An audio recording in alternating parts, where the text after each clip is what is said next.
It's time now for Back Pages tonight here on Sky Sports News, bringing you a first look at the sports stories in the morning's newspapers. And joining us are the Athletics' Carl Anker and Isan Khan from the Mail. Welcome along to you both. We'll hear from you shortly, but let's quickly run you through the back pages as we have them. Let's start off with the back page of the Eye. Injured Jacks in England squad for Ashes series. Yes, Will Jacks named as a spin bowling all-rounder in part of the batting unit, part of the bowling unit. And you can see the picture there. Ugo Ekitike, just as he scored for Liverpool, their winner against Southampton, and just before he took his shirt off, which got him sent off. Right, back page of the Mirror looks like this. Stars and gripes. US star Thomas admits that rowdy New York fans could give home team a rough ride if they are losing. Yes, the Ryder Cup just days away now. You can see that at the top, smart Alex fires for Reds. Alexander Isak getting his first goal since his British transfer record move from Newcastle. And there's some interesting stories involving North London clubs on the right-hand side. We'll get into those. Back page of The Guardian looks like this. England picked 5 90-mile-an-hour bowlers for Ashes battle, but not Chris Woakes, as I mentioned before. And Dickie Bird lived for cricket and the game loved him back. Yes, plenty of warm tributes towards Dickie Bird, who has passed away at the age of 92. Back page of the Times, or the front page of the Times Sports page is this. Dickie Bird again in that obituary there, 1933 to 2025. And also you can see on the right-hand side, related to the England squad, Pope ditched as vice-captain. Yes, Ollie Pope not with that position. Instead, it's gone to Harry Brook, who already captains the white ball cricket sides. Back page of The Sun looks like this. So you can see Alexander Isak with that goal celebration as he scored against Southampton. But you can see at the bottom there, Frank, we'd love to give Harry a perfect ending. And news of a potential release clause to buy back Harry Kane from Bayern Munich. Front page of the Telegraph Sports section, this, yes, you can see Dickie Bird there when he was officiating 66 test matches there. And you can see on the right-hand side, Brook takes the vice-captain role for Ashes as Pope axed. And finally, the Metro looks like this. Pure Mackle joy, a horrible abuse warning, but also we were talking a little bit about Dickie Bird there. Cricket warnings, the great Dickie Bird there on the left-hand side. That's the back page of the Metro.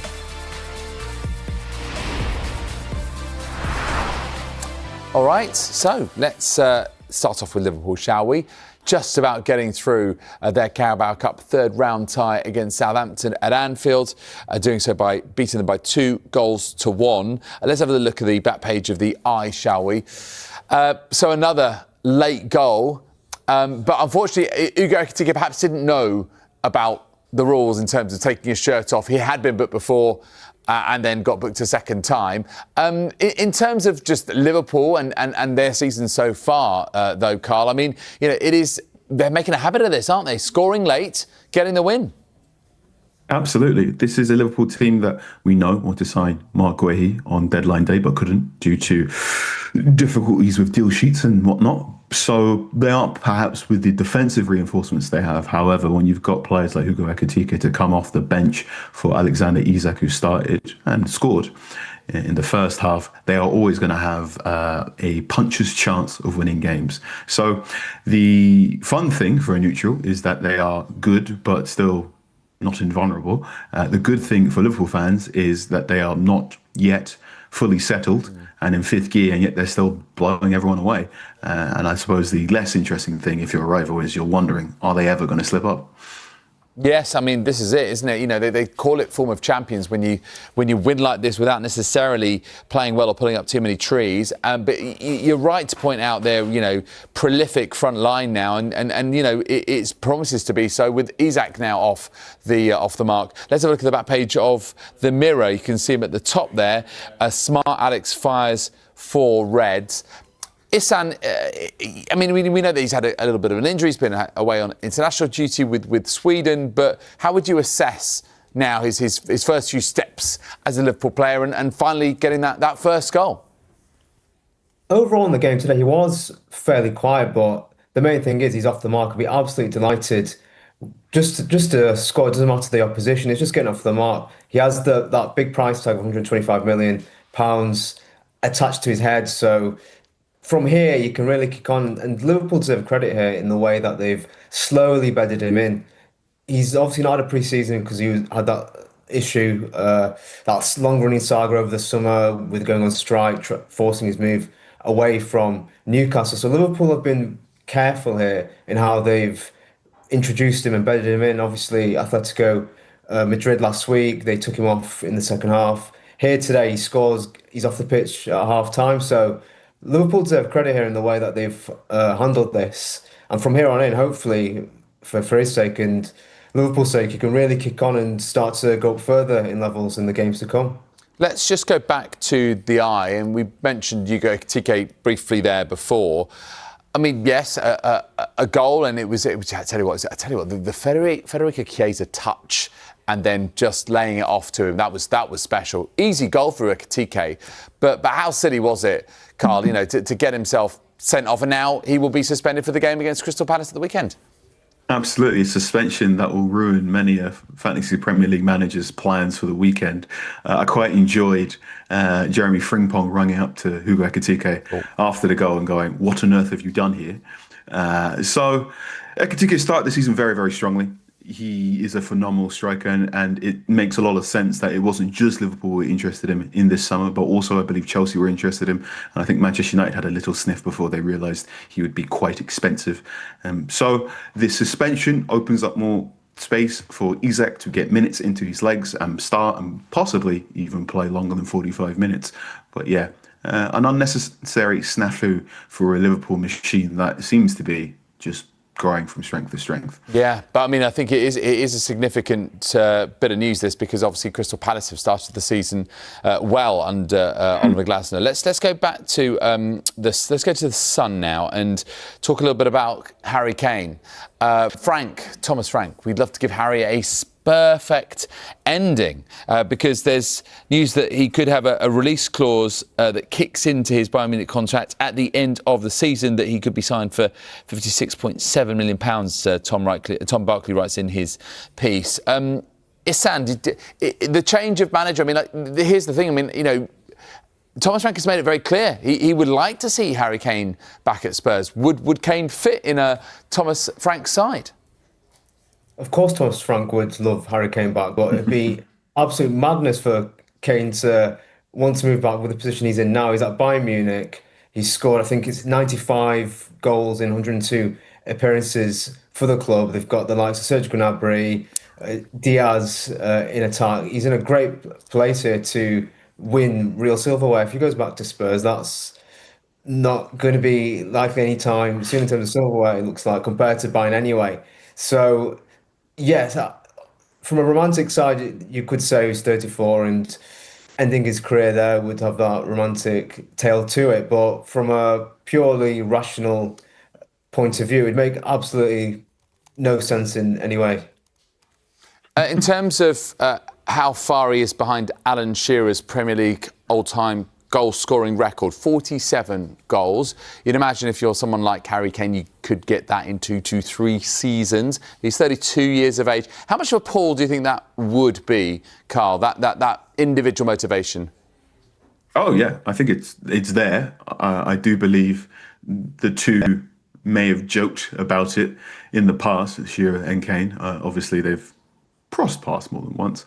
But as has already been noted, Harry Kane's in a very good place at Bayern Munich. He's in a football team that are likely to win the Bundesliga, probably at a canter, and they are going to make a deep run into the Champions League places. This Tottenham Hotspur team is good, but also it's quite young.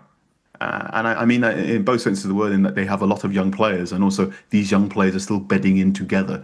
So for Kane to swerve and come back, I think he might need a little bit more time and a little bit more guarantees that this Tottenham Hotspur team, particularly now Daniel Levy has left, that is going to be closer to winning big trophies and more accolades other than just the Premier League goal scoring record. Because also, and I feel I should always bring this up, Alan Shearer has also scored goals in the old Division 1. So it's not quite all Kane's Yeah. Okay. All right. Yeah. I see the point you're making there, Carl. All right. Let's get back to the Mirror. And we mentioned there were some interesting stories involving North London sides, but let's balance things up. We talked about Spurs. Let's talk about Arsenal. And friend of the show, John Cross, has written a piece. The headline of which is "Mick goes on attack." Mikel Arteta has laughed off accusations that he plays with the handbrake on and insisted his philosophy is the most attacking in English football. And quotes there. Gary Neville, Jamie Carragher claiming that Arsenal meant safety first against Manchester City. What's your take on the story, Hassan? So I was at the press conference today. In terms of his demeanor, he seemed completely baffled by the whole thing. He even said that he hadn't read any of it and he had to rely on the Arsenal media officer to relay him the comments that have been flying around about the handbrake and whatnot. I think it's undisputable that on the weekend against Man City on Sunday, that his team were cautious. Manchester City in parts, they were there for the taking. And if you look at the starting 11, starting a midfield three of Zubimendi, Merino and Rice, when you've got the likes of Eze and Martinelli obviously scored the equaliser in the end on the bench, it was a cautious approach and in many ways, from an Arsenal perspective, he probably will look back on that and learn from it. Because at the end of the day, it's these games where, when it comes to the end of the season, the points dropped here and there, they all matter in the end. Carl, your thoughts on this? I mean, Mikel Arteta, it's funny because there's a few Premier League managers who, at the start of the season, have just bared their teeth a little bit or showed a little bit of combative form. You know, for example, we had Arne Slot saying, you know, we don't time waste. Everyone else does. But, you know, 3 minutes was right for the end of the Merseyside derby. And Mikel Arteta here just fighting his corner. Yes, as this is right to be. As a journalist, it's always a little bit more interesting if the manager gives a little bit of pushback and space, makes for better copy. I would dispute the claim that Mikel Arteta plays the most attacking football in the Premier League, if not just because Ange Postecoglou was returned, and we know how he likes to play football. So I watched that game against Manchester City, and it felt like two managers taking a leaf or a page out of Jose Mourinho's book. And I mean that as a compliment for both of them. I think 1-1 was a fair result. This Arsenal team is good. They're very, very robust now, and they're going to be very, very hard to beat. However, considering the points dropped to Liverpool and now against Manchester City, their margin for error to win the league title is thin. I'm sure they can do it. I think when you have a player like Eze, you can come in for someone like Odegaard, and when you've got this situation now where Madueke's just been announced injured with a knee issue, and Saka can come straight in, and you've also got Nwaneri to come off, they've got options. And I think that options and resilience mean they will be there or thereabouts come May. But, I mean, winning the Premier League is hard. And it looks like this Arteta is building them to be a hard team so they can last the distance. Yes, and it's certainly just when you mentioned before the defensive solidity, the likes of Gabriel Magalhaes and William Saliba, and of course Christian Mosquera they signed. You know, it seems like they really are shoring things up at the back. OK, we're going to take a quick break. When we come back, we'll look at more of the sports stories in the morning's newspapers, including this in the Metro. Pure Mackel joy. Yes, our Ryder Cup build-up continues, and we're back in a couple of minutes.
Welcome back to you at home. Welcome back to our guests, Carl Anka from The Athletic and Ihsan Khan from The Mail. OK, let's go to the eye. Let's talk England Ashes squad. 16-man party at the moment. And Will Jacks is in it as an extra spin option alongside Sherbshire. And we know that obviously Joe Root can tweak it as well. But it means that Rehan Ahmed doesn't make it, neither does Liam Dawson. I just sort of wonder, Ihsan, what do you think about the makeup of this squad, particularly in terms of the spin department? Because when England have done well in the past in Ashes, spin's played a key role. Yeah, I was really, really surprised by this selection. Jacks, he has not played Test cricket for England since 2022. It's 3 years since he's played Test cricket for England. At the minute, he's got a broken finger. But in terms of the context of it all, Rehan Ahmed, he's had a great summer for Leicestershire. He's 500s. He's got his 5 centuries. Took over 20 wickets in this campaign. So he's got real form. I know it's Division 2, but he's been playing really well. And he adds that edge in terms of the all-round package. He's been batting high up the order, and he's a very good leg spinner. So why he's been overlooked, I think it's a real risk here, selecting Jacks as a backup spinner, because Jacks, he has a lot in terms of batting department, but as a spinner, whether he could do the job as a number 2 behind Bashir, who in itself, he's not guaranteed to be picking up a shed load of wickets in what will be tough conditions in Australia. It's an interesting and in some ways confusing selection by England there. I mean, we know that he can bat. We know that he has played Test cricket. He's played in all formats. So clearly a very talented cricketer. Let's just have a think about also the pace bowling, because this is a very significant part of taking on Australia in Australia with the Kookaburra ball and playing on tracks like particularly the Wacker in Perth, and that's where England start this Ashes series. Fast and furious, England pick 5 90-mile-an-hour bowlers for Ashes battle. So you have Gus Atkinson, Jofra Archer, Bryden Cast, Josh Tongue, as well as, of course, Ben Stokes, the captain, coming back from injury. Is this also the key, do you think, Carl? Because they start off at Perth. They get ahead in the Ashes series if they manage to make the most of the conditions there, the Fremantle Doctor and the flat pitch there that's going to bounce. So what do you reckon? Yeah, I agree. This is a squad that's designed to play on the front foot. I think a squad that wants to win their first Test Down Under, or at least Ashes Test Down Under, since 2010, 2011. Health will dictate the success of this England team. I think you've got a lot of players there that are either injured or just returning from injury, or have not been at 100% because they have not been playing too much since an injury. So when I talk to my more cricket-inclined friends, they are trying their best to tell me that this isn't going to end in a whitewash for Australia, but they do believe if England win more than one Test, they'll have to be a lot of luck in terms of health, and they will need to start really, really strong in the first Test. So heart says England get it done. Head says maybe 3-1 Australia. Yeah, I mean, it has been tough, hasn't it, over there? It's been a while since England won an away Ashes.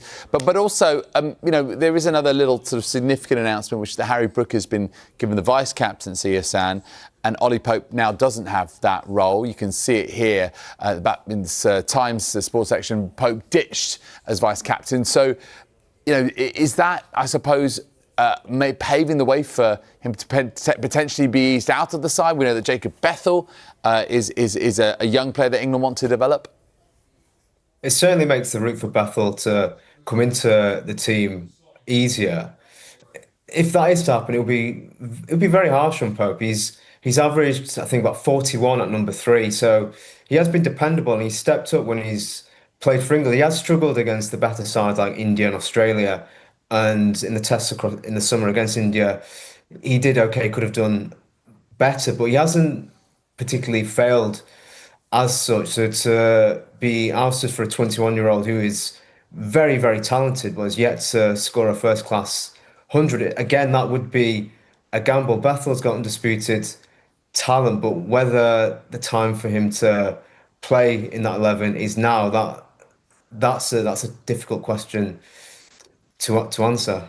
Yeah. Maybe it's a case of trying to keep your options open right now if you are a Rob Keane, Ben Stokes, etc. Another cricket story, and it is a very, very poignant one.